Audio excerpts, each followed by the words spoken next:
So, a great good morning to all of you. Ashish Malik, welcome you all in our next class.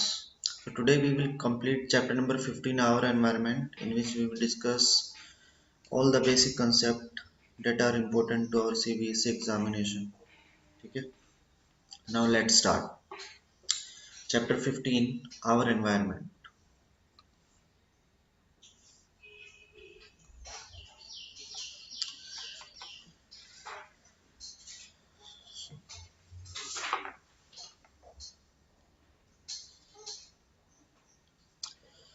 सबसे पहले हमको ecosystem की definition पढ़नी है। Ecosystem क्या होता है? All the interacting organism in an area. ठीक है, एरिया के अंदर जो भी लिविंग या नॉन लिविंग थिंग होंगी, नॉन लिविंग एनवायरमेंट, ठीक है, living and non living thing that interact together form an ecosystem. For example forest, ponds, ऐसे बहुत सारे एग्जांपल ले सकते हैं। फिर इकोसिस्टम के हमारे पास सिर्फ दो मेन टाइप्स हैं। फर्स्ट है नेचुरल इकोसिस्टम, सेकेंड है आर्टिफिशियल इकोसिस्टम। नेचुरल इकोसिस्टम क्या होते हैं? जो हमको प्रकृति की तरफ से मिलते हैं, जैसे ecosystem which exist in the nature, जो नेचर से मिलते हैं, जैसे forest, lake, oceans etcetera. Artificial, जिनको हम लोग बनाते हैं। Man made ecosystems are called artificial ecosystem. Important question है यहाँ से, ठीक है, बोर्ड में पूछा गया है यहाँ से आर्टिफिशियल इकोसिस्टम, और इसका एग्जाम्पल भी पूछ लेता है, इससे एमसीक्यू भी जनरेट करता है। चार चार ऑप्शन दे रखे होते हैं, उसमें से तीन नेचुरल होते हैं और एक आर्टिफिशियल होता है। जैसे कि क्रॉप फील्ड्स हम बनाते हैं, एक्वेरियम, गार्डन, ठीक है, ये चीज मैन मेड है। इकोसिस्टम के कंपोनेंट्स क्या होते हैं? इकोसिस्टम के दो कंपोनेंट्स होते हैं हमारे पास, ठीक है। First is abiotic, second is biotic. Abiotic air, water, land, ठीक है। बायोटिक में plants and animals. Plant and animals भी अब हमारे पास तीन टाइप में आ जाएंगे, प्रोड्यूसर्स, कंज्यूमर्स एंड डिकम्पोजर्स। ये तीनों एक लाइन में है, प्रोड्यूसर्स, कंज्यूमर्स और फिर डिकम्पोज हो जाएगा। यानी कि वो जो लव होता है ना, नाइदर क्रिएटेड नॉर डिस्ट्रॉयड, यानी कि जैसा पहले था वैसा ही बाद में आए। देखिए, अगर कोई चीज नेचर में आई है तो वो नेचर में ही मिल जाएगी, ठीक है। कंज्यूमर्स क्या होते हैं? इनको एक एक जान के हम जानेंगे अभी। हर्बीवोर, कार्निवोर, ओमनीवोर, पैरासाइट्स, यही होते हैं सभी कंज्यूमर्स। प्रोड्यूसर, प्रोड्यूसर हम जानते हैं कौन होते हैं? ग्रीन प्लांट्स होते हैं। Green plants are called producers. अब biotic, abiotic components, all the non living components, सभी नॉन लिविंग कंपोनेंट्स को हम क्या कहते हैं? बायोटिक कंपोनेंट्स कहते हैं। Air, water, land, light, temperature sector form a abiotic component. Biotic component, all the living components such as plant and animals, bacteria, fungi etc. forms a biotic component, ठीक है। चलो नेक्स्ट स्लाइड पे चलते हैं।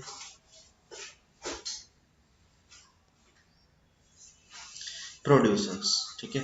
अब हम आ जाते हैं बायोटिक पे। बायोटिक में फर्स्ट हमको पढ़ना है क्या? प्रोड्यूसर। प्रोड्यूसर क्या होते हैं? All green plants and blue green algae can be produce their own food using abiotic components such as photosynthesis, hence called producer। जो ऐसे पेड़ पौधे जो अपना खाना अपने आप बनाते हैं, ठीक है, using abiotic components, air, water, sunlight और फोटोसिंथेसिस करके वो अपना खाना खुद बनाते हैं, ऐसे चीजों को क्या कहते हैं? हम प्रोड्यूसर्स कहते हैं। फिर आता है consumers. Consumers include all the animals which depend on producer, जो कि डायरेक्टली या इनडायरेक्टली प्रोड्यूसर्स पर डिपेंड करते हैं, वो सारे के सारे क्या कहलाते हैं? कंज्यूमर्स कहलाते हैं, जो कि वो प्रोड्यूसर को अपना खाना बनाते हैं, फूड बनाते हैं, उनसे फूड लेते हैं। कंज्यूमर्स, कंज्यूमर्स सबसे पहले आएगा हर्बीवोर, जो कि पेड़ पौधों को खाते हैं, for example goat, deer. Carnivore, जो कि मीट मांस खाते हैं, जैसे टाइगर, क्रोकोडाइल, जो कि फ्लैश ईटर्स होते हैं। ओमनीवोर, ओमनीवोर होते हैं जो दोनों चीजों को, प्लांट एंड एनिमल दोनों को, जैसे कि ह्यूमन इसका एक एग्जांपल है। फिर पैरासाइट, पैरासाइट होते हैं leave on the body of the host, यानी कि जैसे कि कुछ कैस्कट की बेल होती है, लीव्स होती है, ठीक है, यानी कि ये कार्निवोर के ऊपर ही, कार्निवोर को ही अपना शिकार बनाते हैं, ठीक है। प्लांट, और ये हर मतलब जैसे कि ये है हमारे पास कस्कट है, तो ये प्लांट है, ये एक पैरासाइटिक प्लांट है, जो कि प्लांट के ऊपर एक येलो येलो कलर का पाइप पाइप से आप देखते हुए ना, उस पूरे प्लांट को खत्म कर देता है, पूरे प्लांट पे फैल जाता है, ठीक है। जैसे लीस हो गया, कुछ बैक्टीरियाज हैं, ठीक है। अब आ जाता है डिकम्पोजर्स, ये बहुत इंपॉर्टेंट है। डिकम्पोजर्स, डिकम्पोजर्स क्या होते हैं? डिकम्पोजर्स होते हैं जो कि dead and decaying plant and animal को डिकम्पोज करते हैं। Decompose the dead plants and animals, for example bacteria, fungi etcetera. These help in the replenishment of natural resources, ये तालमेल बनाए रखता है नेचुरल रिसोर्सेज का, किसी चीज को ज्यादा एक्सटेंड में नहीं होने देगा और किसी चीज को कम एक्सटेंड में भी नहीं रहने देगा, ठीक है। इसके बाद आ जाता है बायोडिग्रेडेबल। डिकम्पोजर हमको याद हो गया, डिकम्पोजर का दूसरा नाम सेप्रोट्रॉप्स होता है या रिड्यूसर्स होता है, ठीक है। अगर कोई पेड़ जैसे सूख के और नीचे गिर जाए तो उसमें दिमक वगैरह लग के वो दोबारा से अर्थ की मिट्टी में मिल जाता है। पहले भी कुछ नहीं था, फिर वहां पे एक सीड आया था, ठीक है, उससे प्लांट बना था, फिर प्लांट दोबारा से खत्म हो गया, दोबारा अर्थ में मिल गया। बायोडिग्रेडेबल पढ़ना है हमको, बायोडिग्रेडेबल और नॉन बायोडिग्रेडेबल, इसमें भी डिफरेंस आता है, ठीक है। Difference between biodegradable and non biodegradable, substances that are broken down by biological processes, जो बायोलॉजिकल प्रोसेस से ऑटोमेटिक अपने आप ही ब्रेक डाउन हो जाए, और नॉन बायोडिग्रेडेबल जो भी ना हो, are not broken down by the biological processes. Biodegradation harmless और नॉन पॉइजनस प्रोडक्ट्स, ठीक है। No such action is possible, इसमें कोई भी एक्शन पॉसिबल नहीं है, ठीक है। Third, recycling is possible both natural and through human efforts, यहाँ से दोनों से हो सकते हैं, लेकिन जो नॉन बायोडिग्रेडेबल होता है इसमें रिसाइकलिंग पॉसिबल सिर्फ ह्यूमन एफर्ट से ही हो पाती है, क्योंकि मैन मेड ही होते हैं ज्यादातर। एग्जाम्पल लिख देना फिर, एक food waste, tree leaves, wood etcetera, यहाँ पे plastic, glass, mercury etcetera. Mercury एक पॉइजनस सब्सटेंस होता है। चलो नेक्स्ट स्लाइड पे चलते हैं।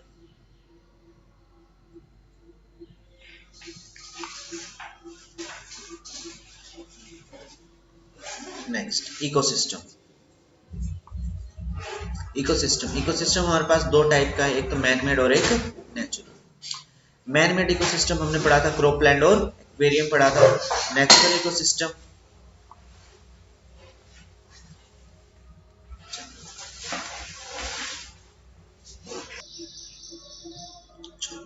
क्रोपलैंड और एक्वेरियम। एक्वेरियम इससे बहुत मेन एग्जांपल है, ठीक है, कई बार पूछा गया एक्वेरियम से। नेचुरल इकोसिस्टम में एक्वेटिक आएगा और टेरेस्ट्रियल आएगा, यानी कि जो पानी में रहते हैं और जो लैंड पे रहते हैं। जो पानी में रहते हैं वो मेराइन, एक तो बिल्कुल ही सी और ओशन में रहते हैं, और एक रिवर, लेक, पॉन्ड्स में रहते हैं, ठीक है, उनको फ्रेश वाटर में, और एक मेराइन वाटर में। टेरेस्ट्रियल जो लैंड पे रहे, फॉरेस्ट पे रहे, डेजर्ट में रहे या ग्रासलैंड में रहे। फूड चेन, ये सबसे इंपॉर्टेंट डेफिनेशन है। दो मेन, तीन चार मेन डेफिनेशन इंपॉर्टेंट है, अभी हमारी नोट्स में वो कवर हो जाएंगे क्वेश्चन के माध्यम से या डेफिनेशन। फूड चेन क्या होता है? फ्लो होता है किसका? एक ऐसी सीरीज होती है, it is a series of organism in which organism eats another organism as a food. इसमें फ्लो होता है किसका? एनर्जी का फ्लो होता है एक लेवल से दूसरे लेवल की तरफ, जिसमें कि वो दूसरे मतलब जो उससे कम लेवल का है वो उसको अपना खाना बना लेता है, एज अ फूड की तरह उसको लेता है। जैसे कि ग्रास है, जैसे कि यहाँ पे प्लांट प्रोड्यूसर है, फिर उसको ग्रास ओपर ने खा लिया, ग्रास ओपर को किसने खा लिया? फ्रॉग ने खा लिया, फ्रॉग को स्नेक ने खा लिया, और स्नेक को ईगल ने खा लिया। लेकिन डायरेक्टली ईगल थोड़ी प्लांट खा सकता था, इसलिए एक एक सीरीज बनाई गई, एक सीरीज ऐसी बनाई गई जिसमें कि हर टाइप का ऑर्गेनिज्म को अपनी एनर्जी के लिए फूड मिल सके उससे, प्री कंज्यूमर से, ठीक है। जैसे कि ग्रास को कौन खा जाएगा? डियर खा जाएगा, और डियर को कौन खा जाएगा? लोयन खा जाएगा, और फिर लोयन को आगे देखेंगे। In a food chain various steps where transfer of energy take place is called trophic level. ये ट्रॉफिक लेवल की डेफिनेशन है। डेफिनेशन ट्रॉफिक लेवल की क्या है? एक फूड चेन के अंदर जो कि स्टेप्स होते हैं, हर स्टेप एक स्टेप, जैसे ये स्टेप से ग्रीन प्लांट प्रोड्यूसर से मैं कहाँ गया? ग्रास ऊपर कंज्यूमर पे गया, तो ये फर्स्ट ट्रॉपिक लेवल है, ये इससे आगे वाला सेकंड ट्रॉपिक लेवल है, ये थर्ड ट्रॉपिक लेवल, और ये फोर्थ ट्रॉपिक लेवल है।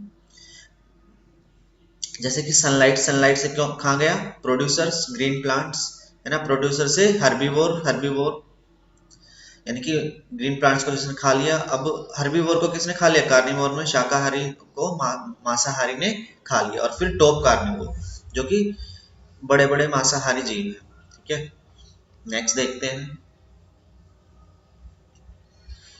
बहुत इंपॉर्टेंट क्वेश्चन है, ये भी कई बार आ चुका है। Flow of energy in a food chain is unidirection. Unidirection होने होता है एक ही डायरेक्शन में, जैसे कि सन है, सन से एनर्जी आ रही है नीचे, कौन कौन इसको गैदर करेगा? इसको गैदर करेंगे ग्रीन प्लांट्स। तो ये कह रहा है ग्रीन प्लांट्स को कौन खा जाएंगे? फिर ग्रीन प्लांट्स कौन होते हैं? प्रोड्यूसर्स होते हैं। फिर कौन खा जाएगा इस ग्रीन प्लांट्स को? ग्रीन प्लांट्स को खा जाएंगे कौन? स्मॉल इंसेक्ट्स खा जाएंगे, जैसे कि हमने अभी ग्रास ऊपर पढ़ा था, ठीक है। अब फिर उसको कौन खा जाएगा? स्नेक वगैरह, फ्रॉग, फ्रॉग को खा जाएगा स्नेक, स्नेक को खा जाएंगे लार्ज लार्ज कार्निवोर, यानी कि जैसे कि ईगल ने खाया था। तो इसका मतलब अब ये कह रहा है कि ये ऊपर से नीचे की डायरेक्शन में ही है, ये नीचे से ऊपर क्यों नहीं जा रही है भाई? सिर्फ इसलिए हो रहा है, it is because the sun is the only source of energy. ये मेन पॉइंट है यहाँ पे, सन एक ही सोर्स है एनर्जी का for all the ecosystem on earth. जितने भी इकोसिस्टम, उसके लिए सन सिर्फ एक ही एनर्जी सोर्स है। The energy is captured by the autotrophs, है ना। ग्रीन प्लांट्स को हम क्या कहते हैं? ऑटोट्रोप्स कहते हैं। That do not revert back to the sun. अब देखो यहाँ पे ट्री के पास तो आ गई एनर्जी, है ना। तो यहाँ पे ये सन ने इसको दी थी, लेकिन ट्री थोड़ी इसको दे सकता है वापस, तो ऐसा नहीं होता, रिवर्ट बैक एनर्जी नहीं जाती। Therefore in food chain the energy flowing progressively through various trophic level. ये ट्रॉपिक लेवल है ना, फर्स्ट ट्रॉपिक लेवल था, सेकंड ट्रॉपिक लेवल था, थर्ड ट्रॉपिक लेवल था, ये एनर्जी फ्लो करती रहेगी। This energy is no longer available in the previous trophic level. ये प्रीवियस में भी एग्जिस्ट नहीं करती है, ट्रांसफर होती रहती है नेक्स्ट में। So the flow of energy in a food chain is unidirectional. ये बहुत इंपॉर्टेंट क्वेश्चन है, ठीक है। बिल्कुल इसके की पॉइंट्स याद करें, जैसे कि सोर्स, सन एक ओनली सोर्स है। फिर ऑटोट्रॉप का बात आएगा, एक वर्ड इस पे नंबर मिलेगा, रिवर्ट बैक जो आपने लिखा है, ठीक है। रिवर्ट बैक का है कि वापस सन तक नहीं जाएगी, और प्रोग्रेसिव और ट्रॉपिक लेवल में ही आगे कैरी फॉरवर्ड होती रहेगी, और उस ट्रॉपिक लेवल में नहीं रहेगी। जैसे नेक्स्ट में गया तो energy, green plants absorb 1% of sunlight. ध्यान रखना है, 100 में से ग्रीन प्लांट सिर्फ 1% ही उसको सनलाइट से लेते हैं, 1% सनलाइट ही ले गए, and convert it to the food energy. और फिर देखो 100 में से 1 लेंगे, और उसका ही, ये एमसीक्यू क्वेश्चन है, 1% सनलाइट लेंगे। 10% लो पूछता है, वो डिफाइन 10% लो। 10% लो क्या होता है? फर्स्ट ट्रॉपिक लेवल से जैसे मैं सेकंड ट्रॉपिक लेवल पे जा रहा हूँ, तो इसके पास अगर 100 एनर्जी है, तो इसको सिर्फ 10 मिलेगी, यानी कि उसका 10% ही आगे क्या होगा? Carry. Only 10% of energy transferred to the next trophic level. The remaining 90% energy is used in life process जैसे digestion, growth, reproduction, etc. by the present trophic level. जो इसके पास 90% एनर्जी रह गया, वो ये अपने आप के लिए ही यूज करेगा। Due to this gradual decrease in energy. देखो अब नेक्स्ट में 10, अब इससे आगे वाले में कितना मिलेगा? 1 मिलेगा थर्ड ट्रॉपिक लेवल, उससे आगे वाले में और भी कम हो जाएगा, यानी कि इसका भी 10% मिलेगा, ठीक है। तो ये 3 से 4 ट्रॉपिक लेवल पे ही इसलिए रहता है, क्योंकि 10% लोग कहता है कि नेक्स्ट ट्रॉपिक लेवल में मैं सिर्फ 10% एनर्जी को ही फ्लो कर पाऊंगा। जैसे कि है, अगर मेरे पास फर्स्ट ट्रॉपिक लेवल में 1000 किलो जूल एनर्जी है, तो इसके आगे में इसका 10% की एक जीरो एलिमिनेट हो जाएगी, 100 रह गया। अब 100 में से एक जीरो, फिर देखो 10 आ गया, 10 का फिर एक जीरो खत्म हो जाएगा, तो 1 किलो जूल। यानी कि देखो जब 4 ट्रॉपिक लेवल में ही एनर्जी 1000 से एक हो गई, यानी कि इससे आगे वाले में तो देखो अगर वो लेगा भी तो उसको कोई भी बेनिफिट नहीं होगा। ट्रॉफिक लेवल का ट्राइंगल रूल है। सबसे पहले आएंगे प्रोड्यूसर, प्रोड्यूसर कहेंगे प्राइमरी, प्राइमरी के बाद सेकेंडरी, सेकेंडरी के बाद टर्शियरी, ठीक है। फर्स्ट, सेकंड, थर्ड और फोर्थ स्टेप होता है ट्रॉफिक लेवल्स का ज्यादा से ज्यादा। चलो नेक्स्ट, आई होप कि समझ आ रहे होंगे आपको, ठीक है। बिल्कुल इजी लैंग्वेज में। नेक्स्ट डेफिनेशन आया है बायोलॉजिकल मैग्निफिकेशन, कई बार आ चुका है पेपर में। बायोलॉजिकल मैग्निफिकेशन क्या होता है? कोई भी चीज देखो, जैसे हमने अपने घर में पालक लेके आते हैं, तो पालक को क्या पता फील्ड में किस तरह के केमिकल्स के अंदर ट्रीट करके उगाया गया है, उसको हम खा लेते हैं, और ऐसे खाते खाते बहुत सारी चीजें हम खाते हैं, ठीक है। तो हमारे शरीर के अंदर केमिकल्स इकट्ठा होना शुरू हो जाते हैं, टॉक्सिक केमिकल्स, ठीक है। और एक टाइम पे फिर हमको कोई भी डिजीज हो सकती है उससे, तो इसी को कहते हैं biological magnification. It is the increase concentration of substances. ये सब्सटेंसेस का कंसंट्रेशन इंक्रीज हो रहा है, सच एज टॉक्सिक केमिकल, जो कि toxic chemicals in the tissues और organism at successive higher level in a food chain. मतलब देखो यहाँ पे ग्रीन प्लांट्स थे, ठीक है, इसी में बता देते हैं, ठीक है। जैसे यहाँ पे ग्रीन प्लांट्स थे, ग्रीन प्लांट्स को किसने खा लिया? रैबिट ने। और यहाँ पे कुछ ऐसे ग्रीन प्लांट्स थे जिसके ऊपर हमने कुछ भी मतलब कीड़ानाशक यूरिया वगैरह का स्प्रे वगैरह कर दिया, उसको रैबिट ने खा लिया, रैबिट के अंदर कुछ इकट्ठा हो गया, फिर इस रैबिट को फिर वाइल्ड कैट ने खा लिया, तो इससे केमिकल इससे कैरी फॉरवर्ड हो गया, इससे लोएन। यानी कि देखो ग्रीन प्लांट्स के ऊपर हमने क्या डाला था? केमिकल डाला था, लेकिन वो लोएन की बॉडी में भी चला गया, और ऐसे करते करते 5-10 साल में इसके अंदर बहुत सारा ऐसे केमिकल इकट्ठा हो जाएगा, और जिससे इसको बहुत सारे डिजीज हो सकते हैं। या दूसरी डेफिनेशन है, ये भी बहुत इंपॉर्टेंट है, दोनों में से कोई भी याद कर लो। The accumulation of toxic chemical by an organism can not be mobilized और एक्सक्रीटेड। ये बाहर नहीं आता है, ठीक है, हमारी बॉडी में इकट्ठा रहता है, टिश्यूज में बिल्कुल ऐसे गट जाता है, भाई मैं बाहर नहीं जाऊंगा, and present through the next tropic level. Next definition आई है, ये भी इंपॉर्टेंट। फूड चेन हम कर चुके, फूड वेब। फूड वेब क्या है? फूड चेन का इंटरकनेक्शन है भाई, ठीक है। अब एक ट्रॉफिक लेवल पे ऐसा ही थोड़ी है सिर्फ वहां पे गोट ही होगी, गोट की जगह रैबिट भी हो सकता है, रैबिट की प्लेस पे कुछ और भी हो सकते हैं जो ग्रीन प्लांट्स को खा सकता है, जैसे जिराफ हो गया है ना, जिराफ भी ग्रीन ग्रास खा जाता है। तो in nature the large number of food chains are interconnected forming a food web. Food web जब बनता है जब हम फूड चेन को इंटरकनेक्टेड कर देते हैं। ठीक है, इसको इस डायग्राम के माध्यम से समझते हैं एक बार। With the help of the diagram we can understand properly. देखो, ग्रीन प्लांट था, ग्रीन प्लांट को गोट भी खा सकता है, ग्रीन प्लांट को रैबिट भी खा सकता है। तो यहाँ से कितनी दो फूड चेन स्टार्ट होगी। अब गोट को डायरेक्ट लोएट खा सकता है और गोट को जैकाल भी खा सकता है, रैबिट को जैकाल खा सकता है, रैबिट को वाइल्ड कैट खा सकती है।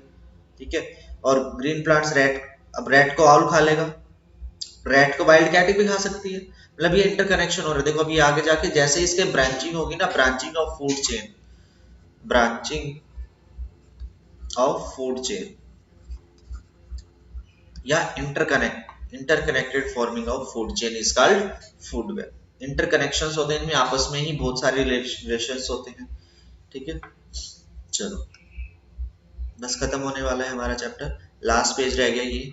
ठीक है, ये भी इंपॉर्टेंट टॉपिक, ये तो पक्का आएगा बिल्कुल 100% गारंटी के साथ। इस पेज को रट लेना बिल्कुल, कुछ भी ओजोन से रिलेटेड है ये पूरा पेज लिख के आना है आपको। कुछ इस पेज में है नहीं कुछ भी, बिल्कुल आसान सा है, पढ़ते ही याद हो जाएगा। ओजोन लेयर, ओजोन लेयर एक प्रोटेक्टिव ब्लैंकेट होता है around the earth which absorb most of the UV radiation, जो यूवी रेडिएशन को एब्जॉर्ब कर लेता है, जो कि सनलाइट से आती है। सनलाइट क्या करता है, यूवी रेडिएशन, जिससे अर्थ है। ठीक है, इसके यहाँ पे हमारे चारों तरफ एक क्या है, ओजोन है, ओजोन लेयर है जो कि सन से आने वाले रेडिएशंस को यहाँ पे रोक दे रही है, इसको आगे नहीं जाने दे रही है। Living beings from the many health hazards such as cataract, cataract माने आंखों आंखों की प्रॉब्लम है, स्किन कैंसर हो जाए, डिस्ट्रक्शन ऑफ प्लांट्स हो जाए, पेड़ पौधे बिल्कुल जैसे देखो गर्मी के मौसम बेचारे सूख के और खत्म हो जाते हैं, या हमारी बॉडी में अगर ये हमारी को कांटेक्ट में आएंगे डायरेक्ट तो हमको डाइजेशन में प्रॉब्लम हो सकती है, आंखों में देखने को प्रॉब्लम हो सकती है, इसलिए लिखा है कैटरेक्ट, स्किन कैंसर हो सकता है। ऐसी बहुत सारी बीमारियां हैं और ये हमारी स्ट्रेटोस्फेयर में पाई जाती है। एक नंबर का एमसीक्यू क्वेश्चन है, ozone layer is present in the stratosphere. कौन सी लेयर में पाई जाएगी ओजोन लेयर, स्ट्रेटोस्फेयर। ओजोन का फॉर्मूला होता है O3, क्या होता है O3। हायर लेवल प्रेजेंट है, सबसे ऊपर एटमॉस्फेयर के सबसे ऊपर वाले लेवल में, और वो लेवल कौन सा है, स्ट्रेटोस्फेयर है। It is poisonous eight ground level, अगर ये हमारे आसपास होगी, अर्थ सरफेस पे होगी, ठीक है, तो ये बहुत ही पॉइजनस गैस होती है। ठीक है, वी कैन नॉट टॉलरेट, हमको बहुत सारी बीमारियां हो सकती है। तो अभी बनता कैसे है ओजोन, तो ओजोन में देखो क्या होता है, स्ट्रेटोस्फेयर में ऑक्सीजन होती है, ऑक्सीजन पे यूवी रेज जैसे आएंगे तो ऑक्सीजन के मॉलिक्यूल को ब्रेक करेगी O+O। अब देखो ऑक्सीजन तो थी वहां पे, अब हमको एक सिंगल मोनोऑक्साइड मिल गया है ऑक्सीजन का, जब ये कंबाइन होंगे तो ये 2 और 1 3 में कंबाइन हो जाएगा और ये क्या बन जाएगा, ओजोन बन जाएगा। यूवी रेज जब O2 के ऊपर आई, the high energy UV rays break down the ozone molecule into free oxygen, free oxygen यानी कि एक मॉलिक्यूल में तोड़ दिया उसको O+O एटम में। The oxygen atom combine with the oxygen molecule, अब ऑक्सीजन एटम ऑक्सीजन मॉलिक्यूल में कंबाइन होकर O3 ओजोन बना देता है। अब the decrease in the thickness of ozone layer over Antarctica, एक अंटार्कटिका के ऊपर इसकी लेयर सबसे कम देखने को मिली थी observe 1985 and was termed as ozone hole. Ozone hole वहां पे मतलब कि इस एरिया में यहाँ पे एक होल हो गया था उस टाइम पे, क्योंकि हमने बहुत सारे क्लोरोफ्लोरोकार्बन्स या पोल्यूशन जब स्ट्रेटोस्फेयर तक जाता है तो वहां पे ये इसको होल में यानी कि इसको खत्म कर देता है ओजोन को, उस तरह से रिएक्शन होकर रेफ्रिजरेटर्स में भी पाया जाता है, एसीज में भी पाया जाता है, क्लोरोफ्लोरोकार्बन फायर एक्सटिंग्विशर्स में भी पाया जाता है। तो हम सबसे कम यूज करें, तो उस टाइम पे एक यूनाइटेड नेशन एनवायरमेंटल प्रोग्राम चलाया गया था 1986 में। ठीक है, इसकी फुल फॉर्म भी पूछता है, डिफाइन या elaborate UNEP, expand UNEP, United Nation environmental programme. एक टर्म तो पढ़ोगे काइटो प्रोटोकॉल, ध्यान रखना काइटो प्रोटोकॉल एक जियोग्राफी की टर्म है, जियोग्राफी की टर्म है जो कि चैप्टर नंबर 15 में यूज होगी हमारे। ठीक है, रिलेटेड टू आवर एनवायरनमेंट, तो इससे हम ओजोन और एयर के, ठीक है जी, ओजोन के रिस्पेक्ट में ये यूज हो रही है। तो ये कुछ था हमारा चैप्टर नंबर 15 आवर एनवायरनमेंट। बिल्कुल जो भी पढ़ाया गया है नोट्स में बिल्कुल आप 2-2 3 बार लिख के प्रैक्टिस करें, बिल्कुल 100% गारंटी है बेटा, अगर आप लिखोगे तो पेपर में बिल्कुल सेम क्वेश्चन आएंगे, देखना आपका मन बिल्कुल खुश हो जाएगा। ठीक है, इस वीडियो को और सिर्फ मैं आपसे एक ही डिमांड कर रहा हूँ, हमारे चैनल को सिर्फ सब्सक्राइब करें और स्टेटस पे लगाएं। ठीक है, ज्यादा से ज्यादा लोगों को फैलाएं ताकि ज्यादा से ज्यादा लोगों में जागरूकता आए, और वीडियो देख के कुछ बच्चे ट्यूशन नहीं पढ़ पाते हैं, ठीक है, तो उन तक भी कंटेंट जाना चाहिए, ठीक है। राइट टू एजुकेशन, सभी को पढ़ने का सर्व अधिकार है। तो चलो मिलते हैं अपनी दूसरी वीडियो में। जब तक इस वीडियो की इसमें जो भी पढ़ाया गया उसकी प्रैक्टिस करें, 1 से 2 बार कॉपी में लिख के जरूर देखें नोट्स को, ठीक है। जब तक आप नहीं लिखोगे जब तक कुछ संभव नहीं है। चलो ठीक है जी, bye bye, thank you very much for joining our session. मिलते हैं दूसरी वीडियो में, बाय बाय, टेक केयर।